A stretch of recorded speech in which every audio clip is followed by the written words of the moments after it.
Hello guys, कैसे हैं आप लोग। मैं अमित तलड़ा, आपका फ्रेंड, फिलोसोफर एंड गाइड। तो सीएमए ओल्ड सिलेबस में एक अमेंडमेंट है, ठीक है, वो मैं आपको यहाँ पे पढ़ाने वाला हूँ।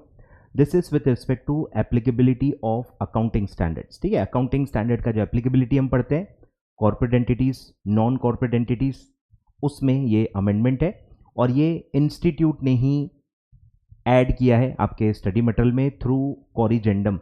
कॉरिजेंडम का मतलब है करेक्शन, तो मॉड्यूल में करेक्शन किया गया है, तो वो कॉरिजेंडम मैं आपको पढ़ा रहा हूँ, ठीक है। हाल ही में ये आया है जुलाई 2023, ठीक है। जुलाई 2023 में ये इंस्टीट्यूट ने ऐड किया है। ये अमेंडमेंट हो चुका है थोड़ा समय इसको, ठीक है। तो ओल्ड न्यू दोनों के लिए अप्लीकेबल है। तो हम ओल्ड सिलेबस के लिए पढ़ रहे हैं। तो नॉन कॉर्पोरेट एंटिटीज़ में आपने अभी तक क्या पढ़ा है?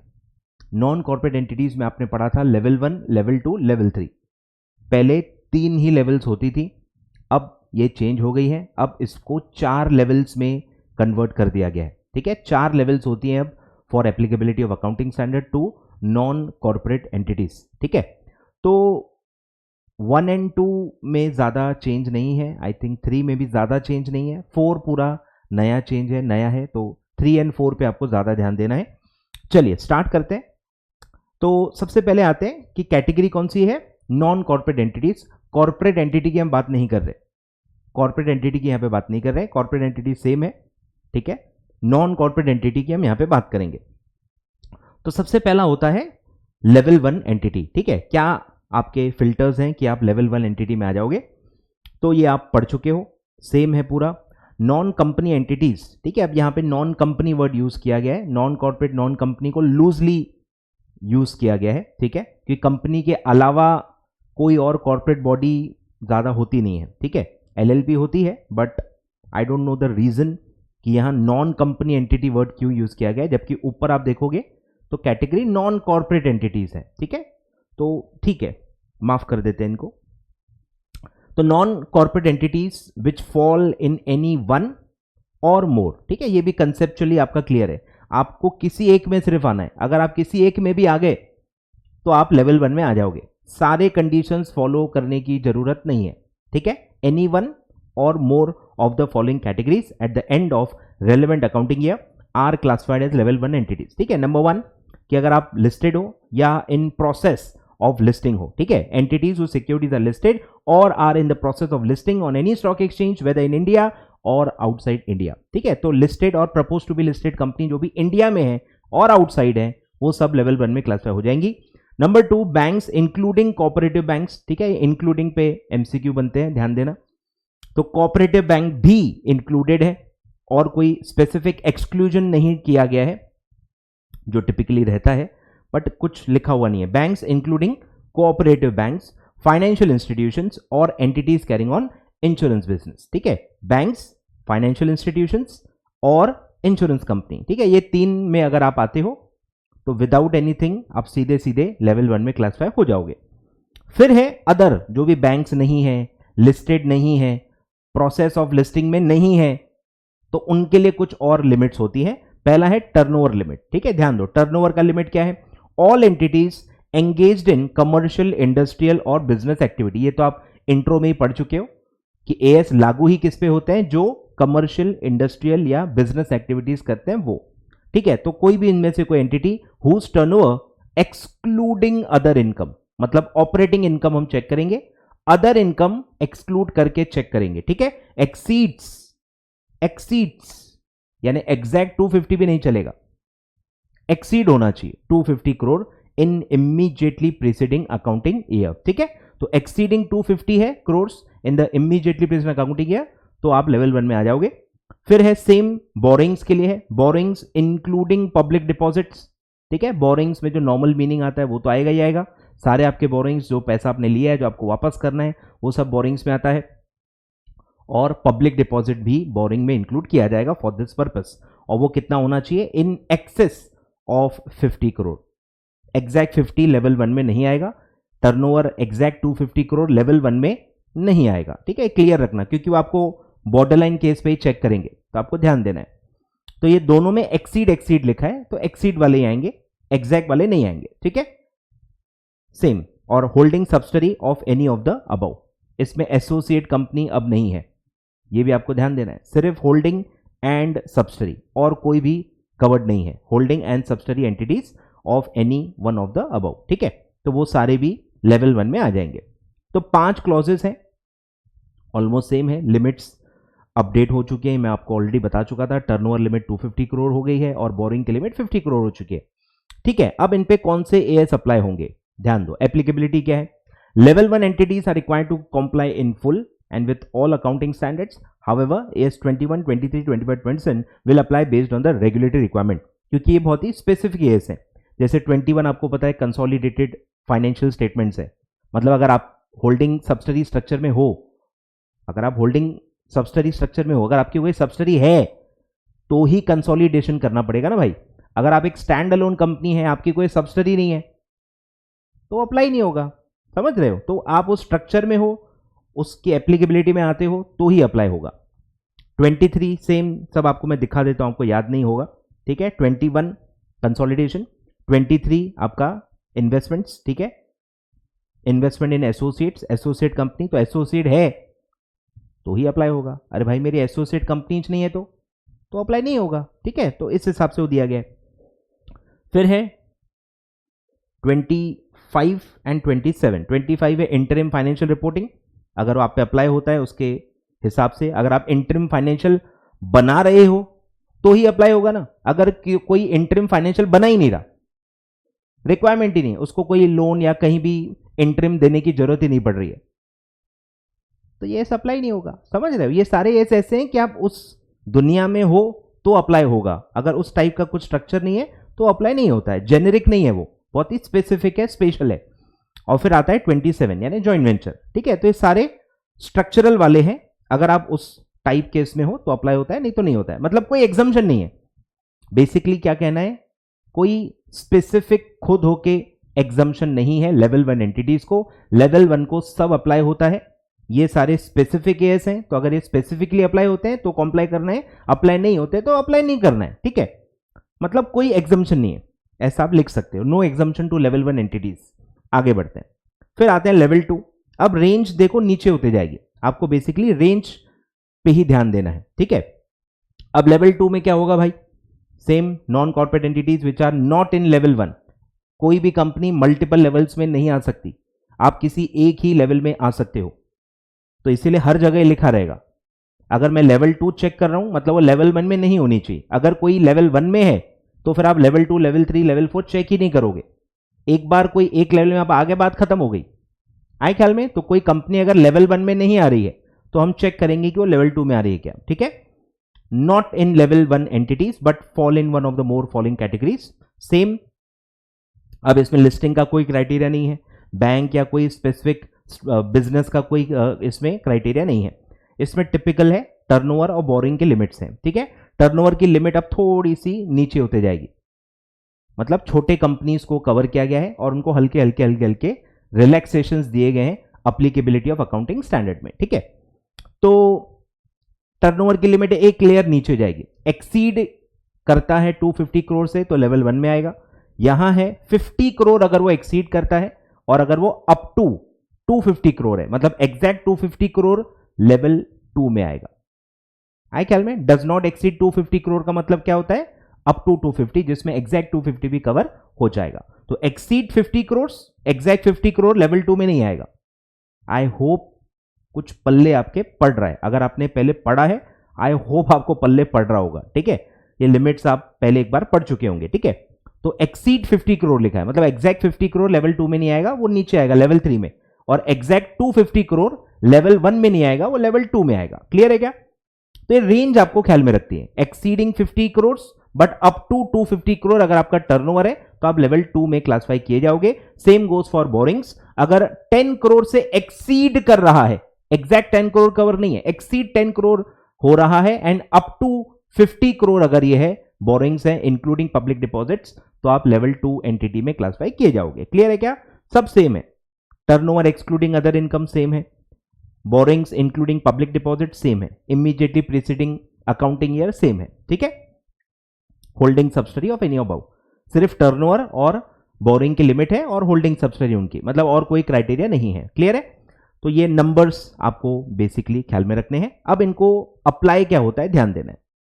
धीरे धीरे वो डाइल्यूशन होगा, रिलैक्सेशन देते जाएंगे, जैसे जैसे एंटिटीज छोटे होते जाएंगे एप्लीकेबिलिटी घटते जाएगी, मतलब एग्जम्पशंस बढ़ते जाएंगे। ठीक है, ध्यान दो। Level 2 entities are required to comply all AS except, ठीक है, सेम पहला वाला देखो सेम है, 21, 23, 25, 27 will apply based on the regulatory requirement, मतलब इन 4 एएस में कोई चेंज नहीं। लेवल 1 में भी सेम थे, लेवल 2 में भी सेम है। अगर आपको अप्लाई होते हैं तो लेवल 2 एंटिटी को भी अप्लाई करने पड़ेंगे। क्लियर है क्या? उसमें कोई रिलैक्सेशन नहीं। तो रिलैक्सेशन देखो, पहला है एएस नॉट एप्लीकेबल, मतलब सीधे एग्जम्पशन दे दिया गया, लिख सकते हो आप एग्जम्पशंस, मतलब ये एएस आप पे अप्लाई होंगे ही नहीं, आपको इनको फॉलो करने की जरूरत नहीं है। कौन कौन से हैं? AS3 which is cash flow statement, ठीक है, नहीं अप्लाई होगा लेवल 2 एंटिटी को। 17 आई थिंक 17 है आपका, क्या बोलते हैं उसको, जिनके मल्टीपल बिजनेस होते हैं, सॉरी, सेगमेंट रिपोर्टिंग, ठीक है, सेगमेंट रिपोर्टिंग वाला आपको अप्लाई नहीं होगा। ठीक है, फिर है AS20 अर्निंग पर शेयर। ठीक है, तो ये 3 AS लेवल 2 एंटिटीज को अप्लाई नहीं होंगे, cash flow statement, segment reporting and earning per share. ठीक है, 3 AS अप्लाई नहीं होंगे, पूरा एग्जम्पशन दिया गया है लेवल 2 एंटिटीज को। बेसिकली आपको एग्जम्पशन ही याद करने, ठीक है ना। तो लेवल 2 को पहला है, पूरे AS कौन से एग्जम्पशन हैं, आंखें बंद करके मेरे साथ साथ बोल के जाओ। 3 AS मतलब cash flow statement, 17 segment reporting और 20 अर्निंग पर शेयर। ये 3 AS पूरी तरह से एग्जम्प्ट है फॉर लेवल 2 एंटिटीज। क्लियर है? अब आते हैं पार्शियल एग्जम्पशंस। ठीक है, AS applicable with disclosure and other exemptions, मतलब पार्शियल एग्जम्पशंस आपको ख्याल में रखने हैं। तो कुछ कुछ AS से पार्शियल एग्जम्पशन दिया गया है, कौन कौन से हैं? 15, ठीक है, एम्प्लॉय बेनिफिट्स, 15, 19 लीजेस, 28, ठीक है, impairment of assets, 29 provisions contingent asset and contingent liability.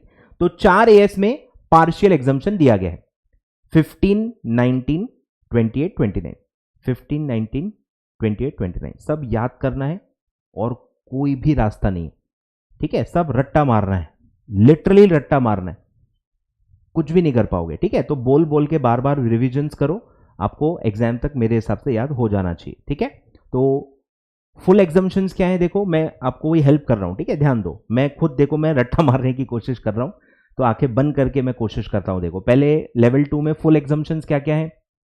3 थे, पहले आपको ये ध्यान देना है, कितने हैं वो पहले ख्याल में रखो, 3 ही है, 3, 17 और 20। ठीक है, 3, 17, 20 cash flow statement, segment reporting, earning per share, full exemption. फिर है पार्शियल एग्जम्पशन, इसमें 4 थे। ठीक है, क्या क्या था?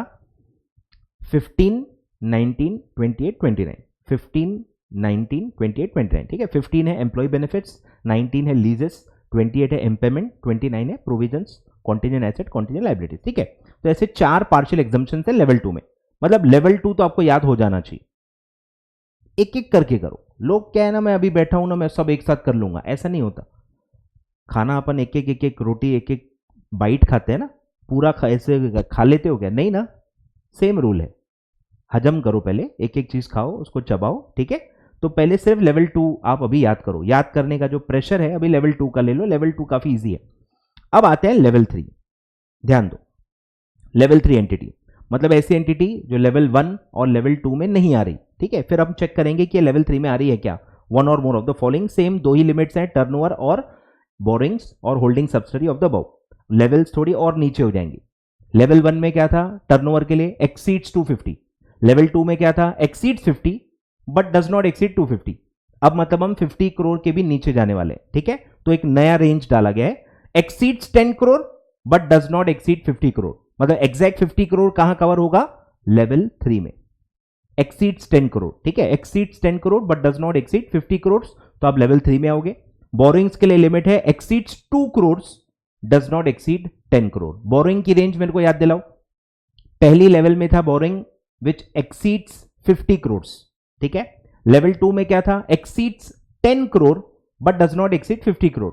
और लेवल 3 में क्या है? Exceeds 2 crore but does not exceed 10 crore. ठीक है, 50 से ज्यादा, 10 से 50, 2 से 10, बस रेंज आपको ख्याल में रखना है। और holding of subsidy of the any of the above. Clear है क्या? पूरा सेम है। अब इनको देखो क्या एडिशनल एग्जम्पशंस दिए जा रहे हैं आपको। बेसिकली ना एडिशनल एग्जम्पशन याद रखने, पहले आपको लेवल 2 पूरा याद रखना है अच्छे से, फिर हर लेवल में क्या क्या एडिशनल एग्जम्पशंस मिल रहे हैं, बस यही आपको याद करना है। क्लियर है क्या? अब ध्यान दो, एप्लीकेबिलिटी पे ध्यान दो। Level 3 entities are required to comply all AS except the following. Same structure है, same 21, 23, 25% will apply based on the regulatory requirement. ठीक है, मतलब फर्स्ट पॉइंट तीनों में सेम है, लेवल 1, लेवल 2, लेवल 3 तीनों में सेम है। अप्लाई होता है तो अप्लाई करना है, अप्लाई नहीं होता है तो फॉलो नहीं करना है। आगे बढ़ते हैं। फुल एएस कौन से देखो अप्लाई नहीं है, 3 वाला तो ऊपर भी था, 3 वाला ऊपर भी था, 17 भी ऊपर था और 20 भी ऊपर था। कौन से दो नए एएस दिख रहे हैं आपको? 18 और 24। मतलब आपको बस ये दो ही याद रखने कि लेवल 3 वालों को एडिशनल कौन से दो एएस और एग्जम्प्ट हो गए? 18 एंड 24। 18 आई थिंक है related party disclosures, 24 discontinuing operations, I hope so, yes 24 discontinuing operations. ठीक है, तो दो और एएस एग्जम्प्ट कर लिए। रिलेटेड पार्टी डिस्क्लोजर्स इनको लेवल 3 वालों को नहीं देने हैं और डिसकंटिन्यूइंग ऑपरेशंस भी इनको अप्लाई नहीं होगा। ठीक है, तो टोटलिटी में 5 एएस पूरे अप्लाई नहीं होंगे।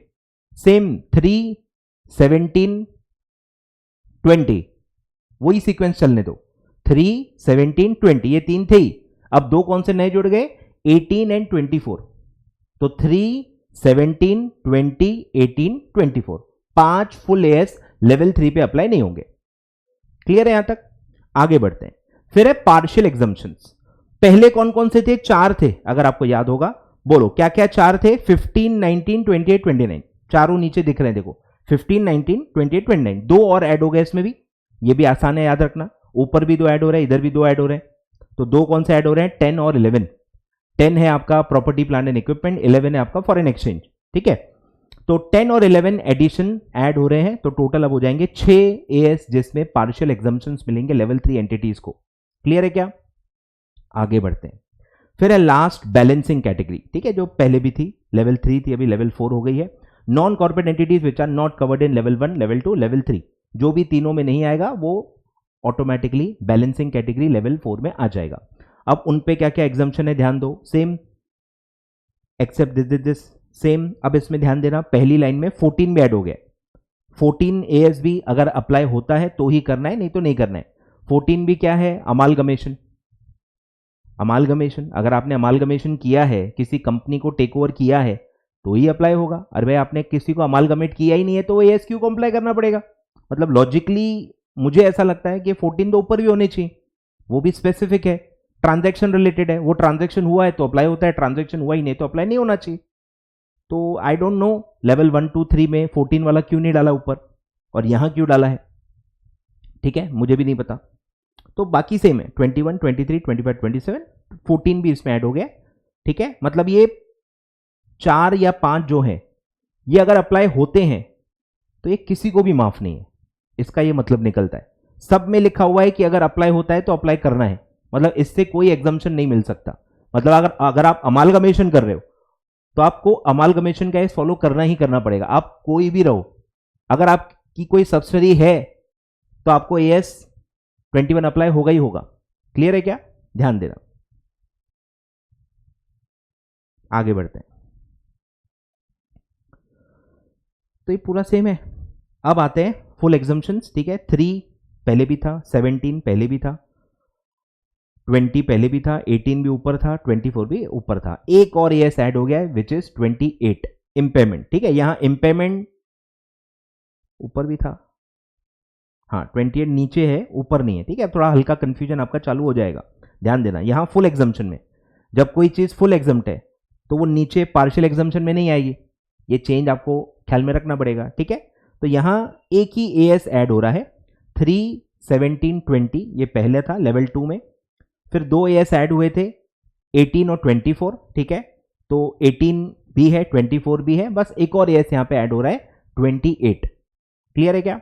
तो पहले में 3 थे, फिर दो ऐड हुए 5, फिर 5 में एक और ऐड हो रहा है 6। फुल एग्जम्पशन 6 है। ठीक है, और फिर आते हैं पार्शियल एग्जम्पशन। तो यहां देखो सेम है, 10, 11 जो ऊपर ऐड हुए थे, 15, 19, 28 भी था जो अब फुल में आ गया तो पार्शियल से हट जाएगा, 28, 29। और नया अब क्या ऐड हो रहा है, 13, ठीक है, 13 इसमें नया है which is investments. 15 I think पहले भी था, यस 15 पहले भी था, एम्प्लॉय बेनिफिट्स। 19 भी पहले था, 22 अभी ऐड हो रहा है, अकाउंटिंग फॉर टैक्सेस। और 26 अभी ऐड हो रहा है, ठीक है। 26 क्या है भाई, इंटेंजिबल एसेट्स, यस, ठीक है। तो अंडरलाइन करते जाओ कि क्या ऐड हो रहा है। यहां 13 ऐड हुआ है, 19 ऐड हुआ है, 22 ऐड हुआ है और 26 ऐड हुआ है, 28 हट गया, ठीक है। क्लियर है क्या?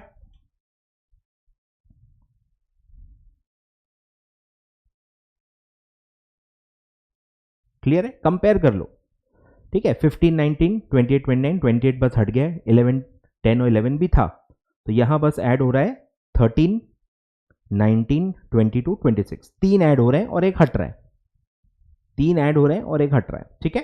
क्लियर है क्या? तो ये थोड़ा आपको मल्टीपल टाइम्स पढ़ना पड़ेगा, तब जाके धीरे धीरे आपको याद हो जाएगा, ठीक है। पहले फोकस करो लेवल 2 और लेवल 3 पे। लेवल 2 लेवल 3 भी अभी हो गया, ठीक है। बाद में धीरे धीरे कोशिश करो लेवल 4 को याद करने की, ठीक है। तो ये पूरा आपका नॉन कॉर्पोरेट एंटिटीज का अमेंडमेंट है। नॉन कॉर्पोरेट एंटिटीज में अब इस तरह से एप्लीकेबिलिटी होती है। एसएमसी में भी मैं आपको बता चुका हूं, एसएमसी में भी सेम ऐसा आप पढ़ चुके हो। लिमिट्स जो टर्नओवर की थी वो 250 करोड़ है, ठीक है। लिमिट्स मैं आपको याद दिला रहा हूं, वहां था, एक बार मैं दिखाई देता हूं लगे हाथ, ठीक है, एक सेकेंड, ठीक है। ये जो आप एसएमसी का पढ़ते हो ना, ठीक है, तो ये सेम है, ये एसएमसी के एंगल से आपको पढ़ना पड़ेगा कि कौन सी कंपनी स्मॉल एंड मीडियम है। तो इसमें प्रोविजन कैसा है कि वो ये नहीं होनी चाहिए, इससे ज़्यादा नहीं होना चाहिए, समझ रहे हो? तो आपको थोड़ा एंगल समझना है। तो एसएमसी का क्या था कि भाई वो लिस्टेड नहीं होनी चाहिए, डेट इक्विटी कहीं भी लिस्टेड नहीं होनी चाहिए, प्रोसेस ऑफ लिस्टिंग में भी नहीं होनी चाहिए, इन और आउटसाइड इंडिया, बैंक या फाइनेंशियल या इंश्योरेंस कंपनी नहीं होनी चाहिए। फिर टर्नओवर की लिमिट्स में आपको बता चुका हूं, यहां वही 50 लिखा है, डज नॉट एक्सीड 50, ये 250 हो चुकी है, वो उन्होंने अलग से नहीं दिया है, कोई बात नहीं, आप लिख लो, यहां आप लिख लो डज नॉट एक्सीड 250, ठीक है। तो डज नॉट एक्सीड 250 है, मतलब अप टू 250 है करोड़ आपका टर्नओवर है, तो आप एसएमसी में क्लासिफाई हो जाओगे। और फिर बोरिंग्स इंक्लूडिंग पब्लिक डिपॉजिट के लिए क्या था, यहां पे अब हो गया है 50, तो ये भी आप अपडेट कर दो, ठीक है। मतलब ये पूरा आपका एएस से रिलेटेड जो अमेंडमेंट था वो ये पूरा है, ठीक है। अब ये आपको इसके हिसाब से आपको प्रिपरेशन करनी है, ठीक है। चलो, थैंक यू सो मच।